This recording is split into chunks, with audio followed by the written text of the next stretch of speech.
ऐसे प्रश्न आएंगे तो हम इस फार्मूले पे इसको सॉल्व करेंगे कि हमें वस्तु को बेचने पर कुल कितने % का लाभ या हानि हो रही है। ठीक है, स्क्वायर के हुआ है क्योंकि प्रश्न में एक बार आपका दिया रहेगा कि x% का क्या हो रहा है, लाभ हो रहा है, फिर उसी में देगा कि नहीं x% की हानि हो रही है।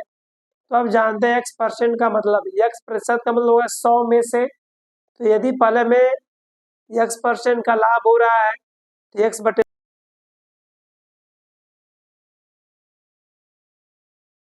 वेलकम बच्चों यहाँ पर हम आज जो है लाभ और हानि के हम लोग एक नए टॉपिक पर उपस्थित है। इसमें आज हम देखेंगे कि जब एक वस्तु समान मूल्य पर बेची जाती है और हमें उस पर समान लाभ या हानि होती है तो ऐसे प्रश्नों को कैसे सॉल्व करेंगे। ठीक है, जब वस्तु को समान मूल्य पर बेचे और उस पर जो लाभ या हानि हो रही है वो भी क्या हमें मिल रहा है, समान मिल रहा है, तो ऐसे प्रश्नों को कैसे सॉल्व करेंगे। तो इसके लिए हम छोटा सा आपको ट्रिक बताएंगे, फार्मूला बताएंगे। ठीक है, तो यहाँ पर कुल लाभ या हानि बराबर आपका हो जाएगा कुल लाभ या हानि, जो भी हो लाभ या हानि, तो इसका एक फार्मूला बना लेंगे हम लोग, x² बटे में 100, जहाँ x लाभ या हानि प्रतिशत होगा। ठीक है, लाभ या हानि प्रतिशत। ठीक, तो ऐसे प्रश्न आएंगे तो हम इस फार्मूले पे इसको सॉल्व करेंगे कि हमें वस्तु को बेचने पर कुल कितने % का लाभ या हानि हो रही है। ठीक है, स्क्वायर के हुआ है क्योंकि प्रश्न में एक बार आपका दिया रहेगा कि x% का क्या हो रहा है, लाभ हो रहा है, फिर उसी में देगा कि नहीं x% की हानि हो रही है। तो अब जानते हैं x% का मतलब, x% का मतलब होगा 100 में से, तो यदि पहले में x% का लाभ हो रहा है तो x बटे 100 हो जाएगा, फिर हमें x% का लाभ हो रहा है तो फिर यह x% की हानि हो रही है, तो हम पुनः गुणे कितना कर देंगे, x बटे 100। तो इस तरह आपके बन जाएगा x² बटे में 100, कितना बन जाएगा, x² बटे में 100। 100 से गुणा इसलिए किया गया ताकि ये डायरेक्ट प्रतिशत में बदल जाए, इसमें बदल जाए डायरेक्टली प्रतिशत में। तो प्रश्न देखिए, यहाँ पर करा कि एक दुकानदार ने 2 टीवी सेटों को एक ही मूल्य पर बेच रहा है, दोनों सेटों को क्या कर रहा है, एक ही मूल्य पर बेच रहा है, और उसे पहले पर 20% का लाभ होता है और दूसरे पर उसे 20% की हानि होती है, तो उसे कुल सौदे में कितने प्रतिशत का लाभ या हानि हुई। एक तो बात ऐसे ही याद रखेंगे, जब किसी भी वस्तु को जितने % लाभ या जितने % हानि पर बेची जाती है, ठीक है, उसमें सदैव आपको उस संख्या का वर्ग कर देना है जब लाभ हानि दोनों एक ही दिया रहे तब। तो इस तरह पहले क्वेश्चन में भी हम निकाले तो हमें मिल जाएगी, यहाँ पर पूछा है कुल लाभ या हानि। ठीक है, तो यहाँ पर देखेंगे दोनों ही, एक हमें क्या मिला है, लाभ मिला, और एक क्या मिला है, हानि। तो यहाँ पर लिखिएगा कुल लाभ या हानि। यहाँ पर यदि हम ऐसे प्रश्न देखें जिसमें जितने % का लाभ है उतने ही % की हानि होती है।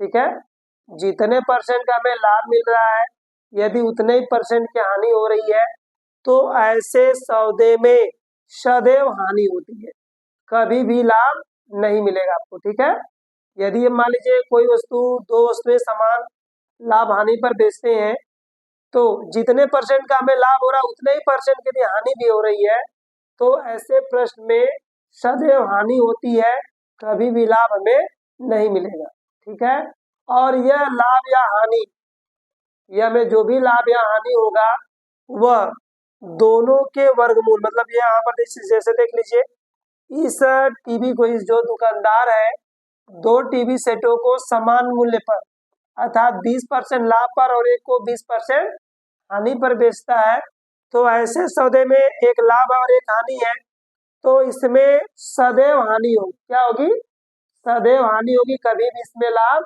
नहीं होगा। और दूसरा का तथ्य, इसका जब % की हानि या लाभ आपको निकालना है इन दोनों का स्क्वायर कर दें, मतलब दोनों संख्याओं का आपस में गुणा, या कर ले 20 का स्क्वायर कर ले। तो इस तरह इसका कुल हानि हो जाएगी, कुल हानि, कुल हानि बराबर आपका हो जाएगा 20 का वर्ग बटे में 100। 20 का वर्ग करने का रीजन देखिए वही है, एक बार आपको 20% लाभ हो रहा है और एक बार 20% की हानि, तो दोनों का गुणा कर देंगे, तो गुणा करने पर जो वैल्यू आएगी वही हमारा क्या होगा, लाभ हानि होगी। ठीक है, तो याद रखिएगा जब समान प्रतिशत पर लाभ और हानि होती है तो ऐसी स्थिति में सदैव हानि होगी। तो यहाँ पर इसको यदि हम सॉल्व करते हैं तो यहाँ पर देखिए 400 हो जाएगा, प्रतिशत में बदलने के लिए पहले से बटे 100 रखे हैं, तो 0 0 से भी हम घटा देते हैं तो हमें 4% की हानि होगी। कितने की हानि होगी, 4% की हानि होती है। ठीक, आइए अगला क्वेश्चन देखते हैं। कह रहा एक व्यक्ति ने दो वस्तुएं 99 रुपए में बेचता है, मतलब दोनों को समान रेट पर बेच रहा है, एक पर उसे 10% की हानि होती है और दूसरे पर उसे 10% लाभ होता है, तो बताइए उसे कुल लाभ होगा कि हानि। ये तो पहले ही क्लियर हो गया है कि जब समान लाभ हानि दिया हो, क्या दिया हो, समान लाभ हानि दिया, अर्थात किसी वस्तु को बेचने पर 10% का लाभ या 10% की हानि हो रही है, तो ऐसे प्रश्न में टोटल लाभ या हानि निकालेंगे तो सदैव हानि होगी। क्या होगी, हानि होगी। अब कितने की होगी, उन दोनों के गुणनफल के बराबर, या कहेंगे एक लाभ या हानि के वर्ग के बराबर। तो यहाँ पर देखिए जब व्यक्ति किसी वस्तु को 99 में बेचता है तो उसे 10% की हानि हो रही है और दूसरे पर क्या हो रहा है, 10% का लाभ।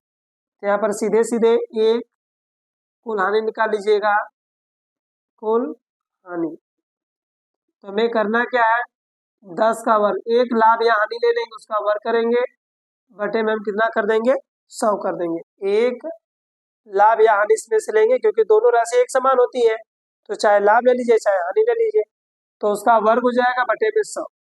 तो इस तरह 10 का वर्ग करेंगे तो यहाँ पर 100 हो जाएगा, बटे में भी कितना आएगा, 100। 100 को कटाएंगे तो हमारा कितना आ जाएगा, 1% की हानि, कितनी हो जाएगी, 1% की हानि। तो इस तरह याद रखिएगा जब किसी भी वस्तु को यदि समान रेट पर बेचते हैं, समान मूल्य पर बेचते हैं, तो जो भी उसमें लाभ या हानि समान होगा उसमें सदैव हानि होगी। जैसे का क्वेश्चन और आपको बता दें, जैसे मान लीजिए हमने दो मोबाइल सेट समान रेट पर बेचते हैं, यदि एक पर हमें 1% मान लीजिए एक मोबाइल पर हमें 30% का लाभ हो रहा है, ठीक है, और यदि दूसरे मोबाइल पर यदि हमें 30% की हानि हो रही है, तो ऐसे प्रश्न में याद रखिएगा जब दोनों लाभ हानि जब दोनों एक समान हो तो सदैव हानि ही होगी।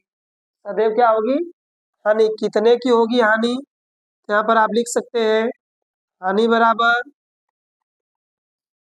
एक राशि का वर्ग कर दीजिए, या तो दोनों का गुणा कर देंगे, 30 गुणे 30 बटे में कितना कर देंगे, 100। तो 0 0 से कटा देंगे, 3 तरीके 9% की हानि होगी। तो याद रखिएगा ऐसे प्रश्न यदि आपको मिलते हैं तो क्या कहेंगे, 1% का वर्ग कर दीजिएगा या दोनों प्रतिशतों का गुणा करके बटे में 100 कर देंगे, तो हमारा लाभ या हानि निकल जाएगा। तो लाभ हानि क्या निकालना है, इस स्थिति में यदि दोनों समान दिया तो सदैव आपकी हानि हो। ठीक है, तो ऐसे प्रश्नों को आप आसानी ढंग से लगा सकते हैं। तब तक के लिए नमस्कार।